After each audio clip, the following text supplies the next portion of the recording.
As you mentioned, Mike, the term Texas is back is being thrown all over social media, especially after the big win against Georgia in the Sugar Bowl. What do you make of the game against Georgia? And what do you make of Texas being, quote unquote, back, coming off a 10-4 year in which they reached the Big 12 championship game, played within the last 3 minutes of the game, could have won the game. But there might still be a little bit of work to do when you look at the elite of Clemson, Alabama, Ohio State, et cetera. Yeah, I don't think Texas is in that class yet. And until they are in a class where you think they are a credible threat to go beat a Clemson and Ohio State, a Georgia, or an Alabama. I mean, obviously Georgia, they beat them, but to play with those teams consistently, I don't think you can quite say they're back. But I think that they're as close to back as they've been in the last decade, obviously. The hallmark of this team this year was that they were never really out of the fight, and you couldn't really count them out in any game they were in. I mean, this team thrives as underdogs in a way that I've never seen before. And on the flip side of that coin, they don't play very well when they're favorites. So, I told gamblers all year, like, hey, if you want to gamble on Texas, look for them to be underdogs, bet them hard, and when they're the favorite, hammer the other team. And that's kind of how everything played out. I think that the most important thing Tom Herman has done is he's instilled a toughness there, a toughness that, as long as I can remember, I mean, going back to Mac Brown, people would talk about the country club atmosphere in Austin and how it wasn't a tough team. That team would roll over if you got punched in the mouth.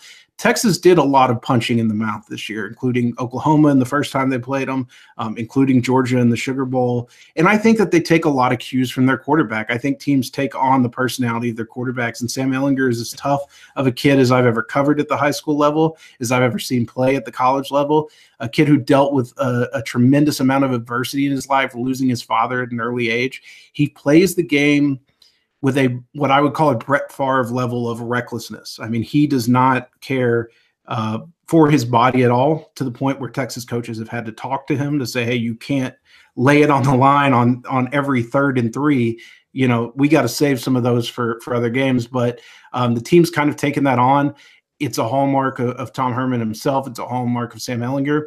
And they're recruiting guys who kind of fit that scheme. So, I do think that they are well on their way to being back, but not quite yet.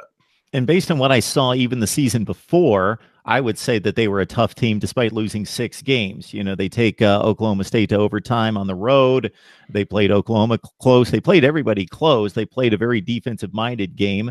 And I thought that they were as tough as anybody by far in the Big 12. Maybe TCU was right there 2 years ago. I would say a coach told me once that the logical steps to rebuilding are you lose small, then you win small, and then you win big. I think last year they lost small a lot. This year they won small a lot. I think in the next couple of years, you'll start to see them win big. Hey, Mike, what was the conversation around concerning Mac Brown taking the North Carolina job, if anything? You know, when Mac left Texas, that was kind of my first year in the industry covering. I came in right about the time Mac was exiting. And of course, growing up in Texas my whole life, I certainly knew who Mac Brown was. And knew what he had done for the University of Texas. There were a lot of bitter feelings when he was kind of on the way out. A lot of people had perceived him to be an arrogant and kind of reckless decision maker that put Texas in a hole that we've seen it in for the last 10 years. I think that bitterness has kind of gone away, which is great because Mac Brown in the long run brought Texas the best stretch they've had since the 1960s.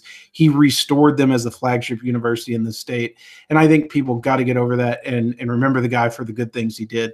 There was a lot of laughter, I think, because we saw the last few years of Mac Brown, and it's one thing to be, a person who follows college football from a national perspective and probably knows a few of the storylines. It's another thing to see it day in and day out.